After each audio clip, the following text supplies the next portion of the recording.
이적이라는 노래래. 이적이라는 가수가 있습니다. 그 가수가 부른 노래 중에 당연한 것들이라는 노래가 있는데요. 가사가 이래요. 후렴구에 보면 우리가 살아왔던 평범한 나날들이 다 얼마나 소중한지 알아버렸죠. 사실 이 노래는요 코로나 시절에 나왔던 노래입니다. 우리가 코로나 팬데믹 가운데 우리가 평범하게 살아왔던 우리의 일상들이 무너지게 되는 것을 경험하게 되었습니다. 사람을 만나는 일도 어려웠고 어느 식당에 가서 밥을 먹는 일도 어려웠고 마트를 가는 것도 어렵고 우리가 가장 기본적으로 해왔던 모든 것들이 무너졌던 상태가 바로 그때였죠. 그런데 그런 일상이 무너지다 보니까 자연스럽게 우리의 마음이 무너지는 경우들을 굉장히 많이 보게 됩니다. 왜냐하면 하나님을 예배하러 오는 자리에서도 온전한 예배를 드릴 수 없는 우리들의 마음, 그 심령을 우리는 깊이 경험하는 시간들이었을 겁니다. 그런데 그것뿐만이 아니라 지금 이 시간 우리가 살아가고 있는 일상 가운데서 우리는 여러 가지 이유로 우리의 마음이 무너지는 경험들을 하게 될 수 있습니다. 우리 일상이 우리를 바쁘게 하고 우리를 분주하게 하기 때문에 이런 상황 속에서 지치기도 하고 내 뜻대로 내 마음대로 되지 않는 수많은 일들을 바라보면서 우리는 모든 것들을 놓아버리기도 합니다. 그러면서 마음을 지키는 일이 너무나도 어려워진 것 같아요. 그래서 마음이 어려운 사람들을 우리는 자주 만나게 되는 것 같습니다. 그러면 우리는 이 마음을 어떻게 지켜가야 할까요? 우리의 마음을 지켜야 한다라고 하지만 무엇으로 우리의 마음을 지켜야 할지 도무지 알 수 없는 것이 지금 우리의 상황이기도 합니다. 여기 계신 여러분들은 무엇으로 지금 여러분들의 마음을 지켜가고 계신가요? 회복을 기대하지만 여전히 우리 마음에는 걱정과 염려 그리고 삶의 어려움으로 인하여 좌절도 했었고 수많은 생각들과 마음이 교차하는 시간들을 보내고 있기도 합니다. 분명히 하나님이 주시는 기쁨은 있는데 그 기쁨을 온전히 누리지 못하는 내 문제가 아닐까라는 생각을 우리는 하게 되면서 이 마음을 지키는 일보다 이 마음을 회복하는 일보다 그냥 이 상황을 피하려고 하는 우리들의 모습을 볼 때가 있어요. 그런데 오늘 말씀은 우리에게 마음을 지켜야 한다는 것을 분명하게 가르쳐주고 있습니다. 지금 우리에게 주어진 일상을 그냥 회피하고 나를 불편하게 하는 일을 외면하는 것이 답이 아니라 그 외면할 수 없는 그 상황 속에서 우리의 마음을 잘 지켜가는 것이 하나님께서 기뻐하시는 하나님을 기뻐하는 자의 삶의 모습임을 오늘 시편 기자는 우리에게 분명히 말씀하고 있습니다. 우리 1절 말씀 함께 읽어볼까요? 함께 읽겠습니다. 복 있는 사람은 악인들의 꾀를 따르지 아니하며 죄인들의 길에 서지 아니하며 오만한 자들의 자리에 앉지 아니하고 진정으로 복이 있는 사람은 반드시 그 마음을 지켜내는 사람인 겁니다. 어떻게 지켜내는 건가요? 시편 기자는 악을 행하지 말고 죄를 범하지 말고 오만하게 굴지 말아라 라고 말하지 않습니다. 무엇을 이야기하나요? 악인들의 꾀를 따르지 않는 것, 죄인들의 길에 서지 않는 것, 오만한 자들의 자리에 앉지 않는 것이라고 말합니다. 악을 행하고 죄인이 되지 않는 것, 오만한 자가 되지 않는 것이 아니라 그들과 같은 길에 그들과 같은 삶을 살아가지 않는 것이 우리에게 중요하다라는 거죠. 우리의 마음을 지키는 것은 악한 행위를 금하는 것으로 지켜낼 수 없다는 것입니다. 그냥 우리를 억제하는 것만이 우리의 마음을 지키는 일이 아니라는 거죠. 우리가 지금 이 나타나는 행동들이 어디에서부터 나타나는지를 반드시 생각해 볼 필요가 있다라는 겁니다. 하나님의 복을 참되게 누리는 삶은 악인들이 만들어 놓은 꾀를 따르지 않는 것입니다. 그리고 그들이 정해놓은 길에 죄인들의 길에 서지 않는 거죠. 그리고 오만한 자들처럼 그들이 만들어 높은 자리에 우뚝 서는 것이 아닙니다. 왜 시편 1편의 기자는 하지 말아라 라고 얘기하지 않고 왜 이렇게 어렵게 우리에게 설명하고 있는 걸까요? 이걸 이야기하고 싶은 것 같아요. 지금 우리는 누구의 영향 아래에 살아가고 있는지를 묻고 있는 겁니다. 단순하게 악과 의를 대조하는 것이 아니라 주어진 삶에서 내가 지금 무엇에 영향을 받고 살아가고 있는가 돌아보라는 거죠. 쉽게 말해서 우리의 삶에서 무엇을 내가 지금 보고 있고, 내가 무엇을 느끼고 있고, 우리가 무엇에 영향을 받으며 무엇으로 채우며 살아가고 있는지를 스스로 물어야 한다라는 것입니다. 우리의 마음에 쉽게 흔들리고 무너지게 되는 것은 우리가 누구의 영향 아래에 살아가고 있는지에 따라 분명히 다른 결과를 낳는다라고 말하고 있는 것이죠. 1절을 다시 풀어서 이야기해보면 이렇게 이야기할 수 있을 것 같습니다. 하나님이 주신 복을 누리기 위해서 당신의 생각과 감정이 악인과 죄인과 오만한 자에 의해 빚어지게 할 것인가? 아니면 주님의 말씀으로 빚어지게 할 것인가를 우리에게 묻고 있는 거죠.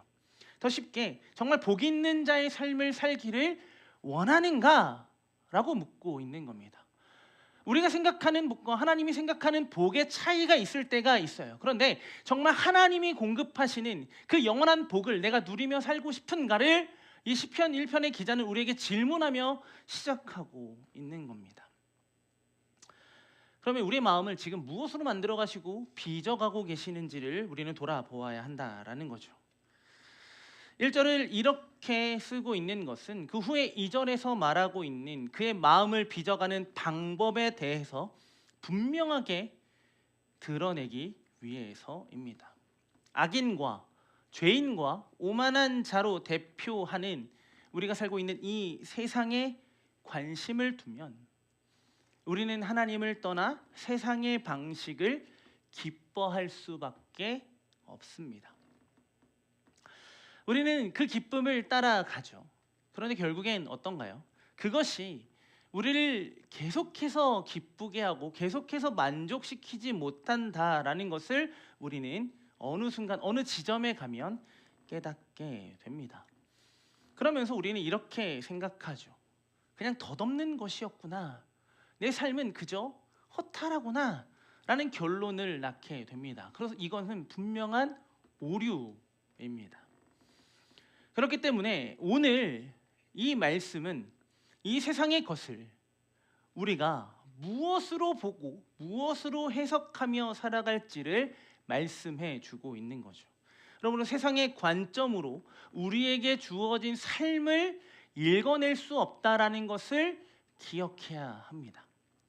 시편에 보면 2절에 보면 이렇게 말씀하고 있습니다. 함께 읽어볼까요? 시작. 오직 여호와의 율법을 즐거워하여 그의 율법을 주야로 묵상하는 악인들과 죄인과 오만한 자들의 영향 아래서 살아가지 않는 방법에 대하여 시편 1편의 기자는 이것을 제시하고 있는 겁니다. 하나님의 말씀을 묵상하는 삶입니다. 하나님의 말씀을 쉽게 말하면 가까이 하는 삶을 살아가야 한다라고 우리에게 이 말씀을 제시해주고 있는 거죠. 그들의 영향 아래 있지 않기를 원한다면 누구의 영향 아래에 있어야 된다는 거죠? 당연히 하나님의 영향 아래에 있어야 됩니다. 그럼 우리가 하나님의 영향 아래에 있으려면 우리에게 무엇이 필요할까요? 하나님이 우리에게 자신을 드러내신 이 계시의 말씀으로 우리는 하나님께로 가까이 나아갈 수 있게 된다는 거죠. 하나님께 가까이 나아간다는 것은 무엇을 의미하는 거죠? 우리가 하나님의 영향 아래서 하나님이 공급하시는 은혜 안에서만 우리가 살아가게 된다는 것을 보게 되는 겁니다. 하나님께서 우리에게 허락하신 하나님의 말씀으로 우리에게 주어진 삶을, 이 세상을 읽어내고 살아가는 거죠. 그러니 우리는 이 말씀이 없으면 아무것도 할 수 없는 존재라는 것을 인정해야 합니다. 우리가 능력이 없어서가 아니죠. 우리의 능력을 무시하시는 것이 아니라 적어도 하나님 안에 살아가는 것, 하나님의 구원의 은혜를 누리는 삶에 있어서 우리의 능력과 우리의 어떤 자격과 우리의 어떤 조건은 필요가 없기 때문에 그 말씀만 우리에게 필요한 겁니다. 그래서 시편 기자는 묻고 싶은 거예요. 정말 구원의 은혜를 누리고 싶은가? 입니다. 바로 복 있는 자의 삶이죠. 하나님이 허락하시는 그 영원한 복을 진짜 누리고 싶은가를 질문하고 있는 겁니다. 그러려면 어떻게 해야 된다고요? 하나님의 말씀을 즐거워하는 거고요. 그 말씀을 주야로 묵상하는 것입니다. 세상의 길에 서지 않고 그것을 따르지 않고 하나님으로 우리의 삶을 채워갈 때 하나님께서 주시는 참된 복을 누리는 복 있는 자라고 오늘 말씀은 우리에게 말씀하고 있습니다. 주어진 복을 누리며 살아간다면 하나님께서 허락하신 마음을 지켜내며 지금 우리가 살아가고 있는 세상이 아무리 험하고 불의하다라고 할지라도 제대로 된 하나님의 자녀의 삶을 살아가게 될 것입니다. 우리가 생각해 보면 누구도 의무감 때문에 악인의 길을 따르지 않습니다. 누구도 의도적으로 죄인의 길에 서지 않습니다. 누구도 계획적으로 오만한 자들의 자리에 앉지 않습니다. 억지로 악한 것들의 영향 아래서 살아가고자 하는 사람은 아무도 없습니다. 다만 우리가 살아가는 이 세상이 너무나도 악해져 있고 죄로 가득하고 오만한 자들로 가득하기 때문에 그러한 것들의 영향 아래서 살아갈 수밖에 없다는 거죠. 그런데 우리는 이 세상 탓만 할 수는 없습니다. 우리도 세상 속에서 이 세상의 타락을 바라보면서 외면하는 것이 아니라 그 흐름을 따라 살았던 것이 우리이기 때문에 그렇죠. 잘못된 것이라는 것을 알면서도 이 세상을 살아가기 위한 방법이고 방식이라고 하면서 우리는 악인의 길을 따랐고 죄인의 길을 따랐고 오만한 자들의 자리에 앉으려고 했던 것이 우리입니다. 이러한 삶을 살아가는 우리가 다른 것을 구할 것이 아니라 다시 하나님의 은혜를 구하며 주어진 말씀으로 우리의 삶을 채워가야 합니다. 그래야만 복 있는 자의 삶을 살아가게 됩니다. 다시 말해서 우리에게 복이 되시는 하나님의 은혜로만 살아가야만 우리는 복이 있는 자라는 거죠.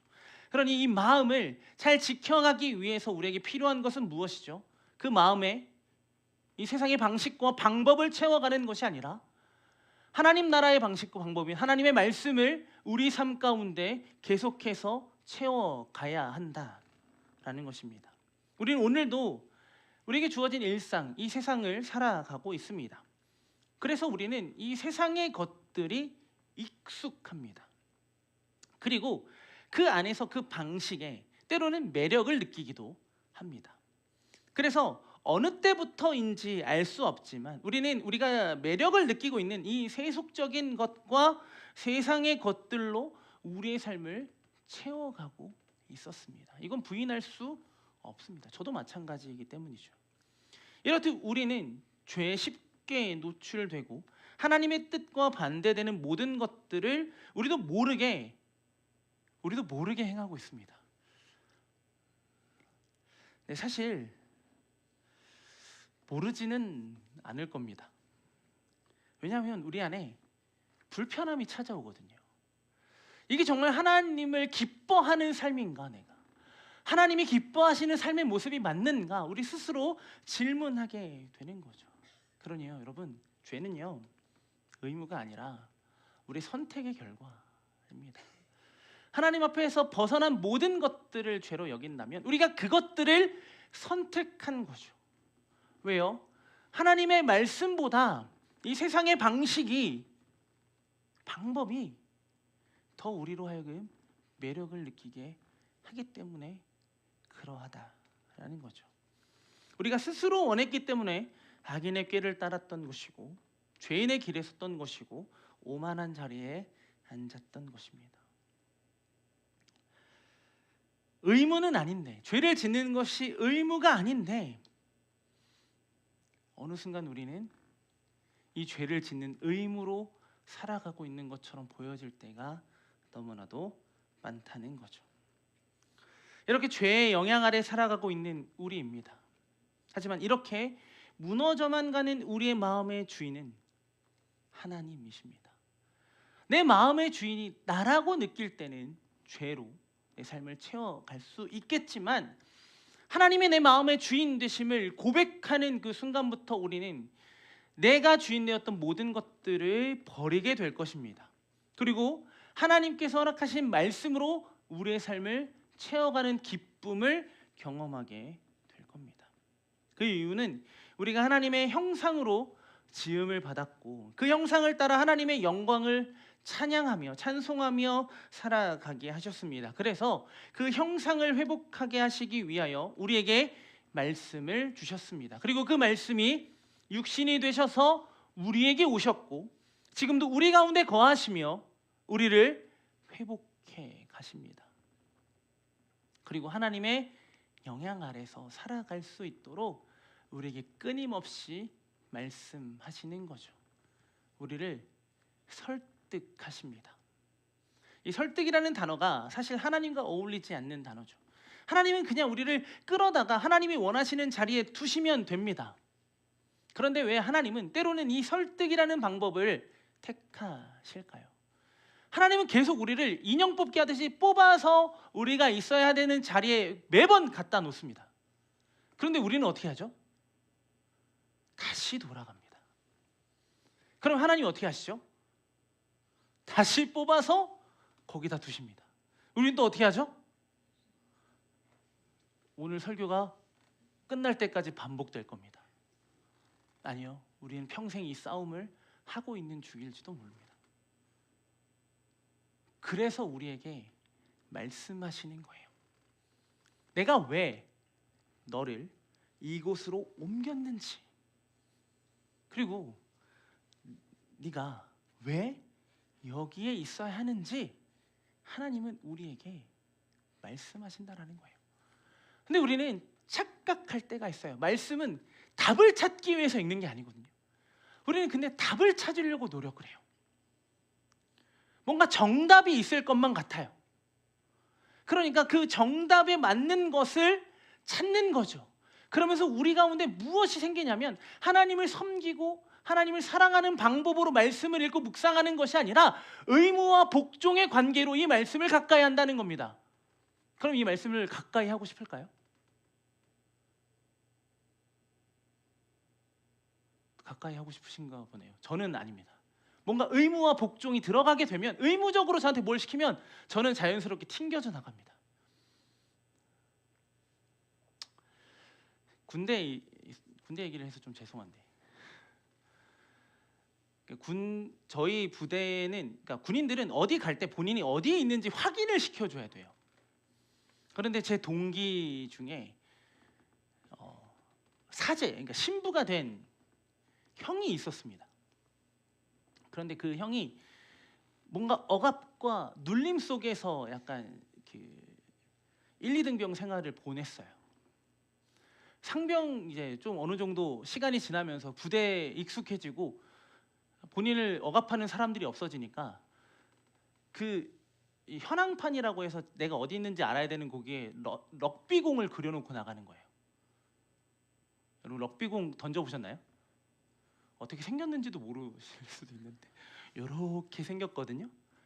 근데 이거를 이렇게 아무 때나 패대기 치면 어디로 튈지 몰라요. 이게 바로 럭비공의 특징이에요. 그러니까 우리는 이러한 거죠. 뭔가 의무로 우리를 억압하고 짓눌러 놓으면 어디로 튈 줄 모르는 거예요. 그래서 하나님은 우리에게 주의 길을 걷는 것, 주님의 마음으로 우리를 빚어가는 그 모든 시간은 의무와 복종의 시간이 아니라 즐거움과 묵상이라고 이야기하는 겁니다. 주야로 그 말씀을 뭐 하는 거래요? 묵상하고 즐거워하는 인생입니다. 세상의 즐거움을 알아가는 우리가 다시 돌이켜서 하나님을 알아가는 기쁨을 찾아가야 되기 때문에 하나님은 말씀을 통하여 자신이 누구이신지를 우리에게 가르쳐 주시는 거예요.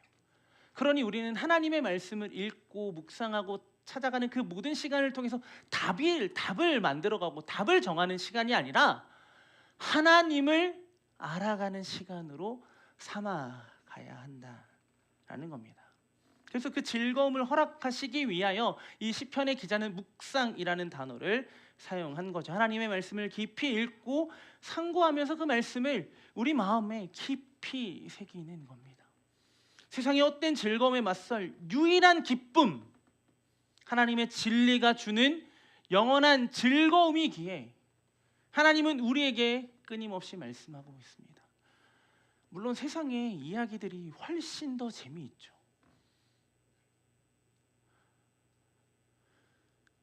우리의 마음을 빼앗는 일들이 세상에 소식에 훨씬 많이 있습니다. 얼마 전에 아직 월드컵은 끝나지 않았지만 우리의 월드컵은 끝났죠. 많은 사람들이 이 월드컵을 통해서 분노했습니다. 여전히 분노하고 있고요. 계속 분노할 겁니다.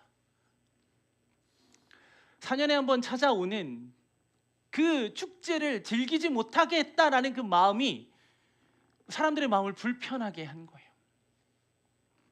근데 사람들은 각자의 해석대로 이 지금의 상황들을 계속해서 표현하고 드러내고 있어요. 그 가운데 또 갈등이 일어납니다. 세상의 즐거움은요, 이렇게 내가 탐닉하는 어떤 즐거움은요, 갈등을 야기합니다.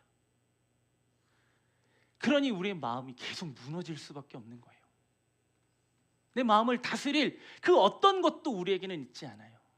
그래서 하나님은 오늘 이 말씀을 통해 우리가 탐닉하는 어떤 즐거움에 빠져 있는 그 시간보다 이 시간을 내어서 하나님을 알아가는, 기뻐하는 그 시간으로 삼아가야 한다라고 말씀하고 계시는 겁니다. 말씀 묵상을 통해 우리의 생각을 벗고 말씀이 주는 기쁨을 통해 우리의 감정을 비정하게 하시는 하나님의 은혜를 경험하게 하실 겁니다. 왜 이렇게 세상이 나를 어렵게 할까에 대한 질문으로 가득한 이 세상에 집중할 시간에 나를 힘들게 하는, 나를 어렵게 하면서도 이것에 빠져 있는 우리가 이 시간에서 벗어나 하나님을 알아가는 것, 하나님께 우리의 마음을 두는 그 시간을 기뻐하고 즐거워할 수 있는 우리의 삶이 되었으면 좋겠습니다. 어렵고 힘들지만 주어진 그 말씀을 가까이 함으로 인하여 우리에게 허락하시는 그 영원한 기쁨을 소망하고 누리며 살아가는 우리의 모든 시간들이 되었으면 좋겠습니다. 그렇게 하나님을 알아가는 즐거움 속에서 우리는 하나님의 영향 아래 이제 살아가게 될 것입니다. 그리고 하나님으로 열매를 맺으며 살아가게 될 것입니다. 그래서 1, 2절을 통해서 우리의 마음을 빚어낸 그들의 길에 서지 않고 그들의 꾀를 따르지 않고 오만한 자들의 자리에 앉지 않기 위하여 하나님의 말씀을 즐거워하며 묵상했던 우리의 삶이 이러하다라고 3절에서 설명하고 있습니다. 우리 한번 3절 말씀 한번 읽어볼까요? 읽겠습니다. 시작. 그는 시냇가에 심은 나무가 철을 따라 열매를 맺으며 그 잎사귀가 마르지 아니함 같으니 그가 하는 모든 일이 다 형통하리로다. 아멘. 하나님의 생명은 하나님의 말씀을 통해 흐르고 하나님의 주권적 은혜는 그리스도인들을 어디에 심으시나요? 하나님이라는 시냇가에 심어 주신다라는 겁니다. 우리는 심겨진 나무가 되는 거죠. 다시 말해서 같은 조건을 살아가지만 하나님을 아는 즐거움으로 살아가는 우리는 세상의 사람들의 삶이 모든 것을 잃고 황폐해질 때에도 우리의 인생은 결코 마르지 않는 계속해서 열매를 맺으며 살아가는 인생으로 인도해 주실 거다라는 겁니다. 우리의 삶에 풍성한 열매가 가득하며 영원한 기쁨으로 충만하게 하시기 위하여 하나님께서는 오늘도 그리고 내일도 그리고 우리에게 주어진 매일과 매 순간 우리에게 끊임없이 말씀하실 겁니다. 우리가 누구인지를 잊지 않게 하는 거죠. 우리는 시냇가에 심겨진 나무니까요. 이렇게 끊임없이 말씀하시는 이유, 바로 우리가 이 시간들을 통하여 분명히 하나님이 허락하시는 그 공급하시는 은혜를 누리게 하시기 위하여 우리에게 말씀하신다라는 것입니다. 그렇기에 우리에게 주어진 하나님의 말씀을 날마다 묵상함으로 하나님께서 맺게 하시는 그 열매를 통하여 우리의 삶을 채워가며 그 열매를 증거할 수 있는 우리가 되기를 소망합니다. 그럼 우리는 어떤 열매를 맺게 될까요? 성경에 열매하면 떠오르는 열매가 있습니다. 무엇이죠? 성령의 열매입니다. 갈라디아서 5장에 이렇게 말씀하고 있죠. 함께 읽어볼까요? 오직 성령의 열매는 사랑과 희락과 화평과 오래 참음과 자비와 양선과 충성과 온유와 절제니 이 같은 것을 금지할 법이 없느니라. 열매를 맺습니다. 어떤 열매요? 9가지의 맛이 나는 열매입니다. 이 열매를 맛보면 사랑의 맛도 나고 충성의 맛도 나는 겁니다. 우리는 그러한 열매를 맺는 자들이라는 겁니다. 내가 원하는 어떤 하나의 열매에 집중하는 것이 아니라 그리스도라는 그 그리스도의 성품을 닮아가는 우리의 인생으로 우리를 빚어가실 거다라는 거죠. 이 세상이 우리를 어떤 존재로 만들어가는 것이 아니라 하나님께서 기뻐하시는 존재로 우리를 인도하심을 우리는 말씀을 통하여 온전히 바라보고 그 말씀을 통해 우리가 맺어가야 되는 그 그리스도라는 이 열매를 맺어가는 우리의 모든 삶이 되었으면 좋겠습니다.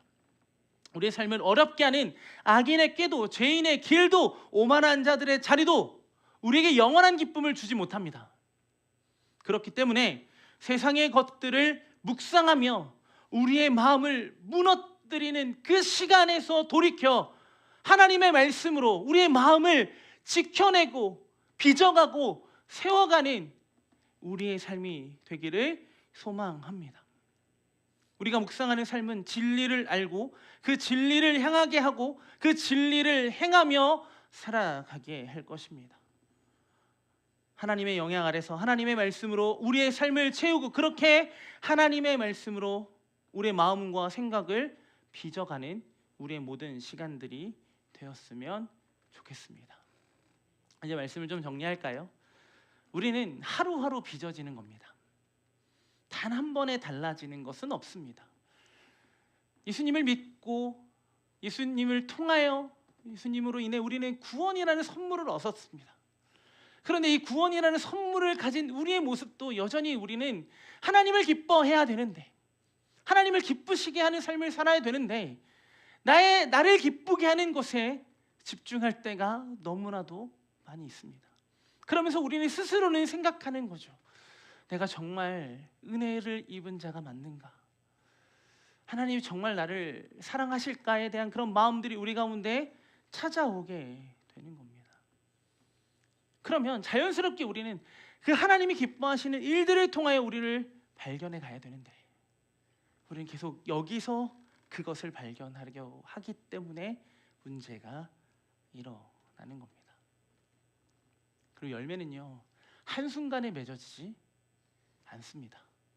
물론 저는 보시다시피 도시 사람입니다. 죄송합니다. 전 농사를 잘 몰라요. 근데 중요한 건 이 심겨진 게 내 마음대로 안 자라는 것은 저도 알아요. 왜냐하면 저도 2딸을 키우고 있거든요.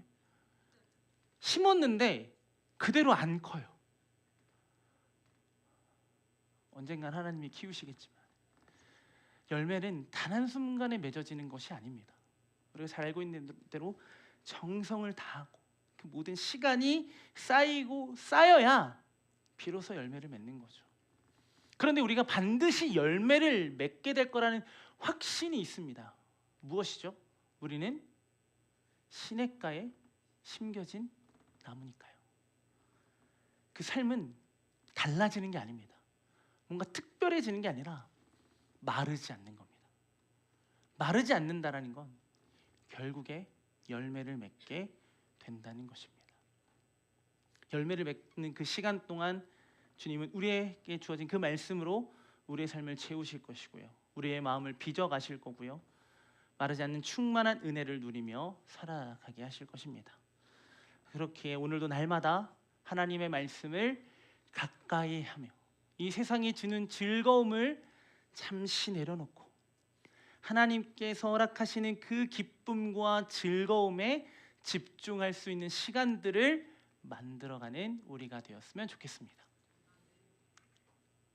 하나님과 데이트하는, 하나님과 더 가까워지는 그 시간들을 통하여 오늘도 우리의 상한 심령을 그 어떤 것으로도 다스릴 수 없었던, 채울 수 없었던 우리의 마음을 채워가고 다스려가고 빚어가시는 그 하나님을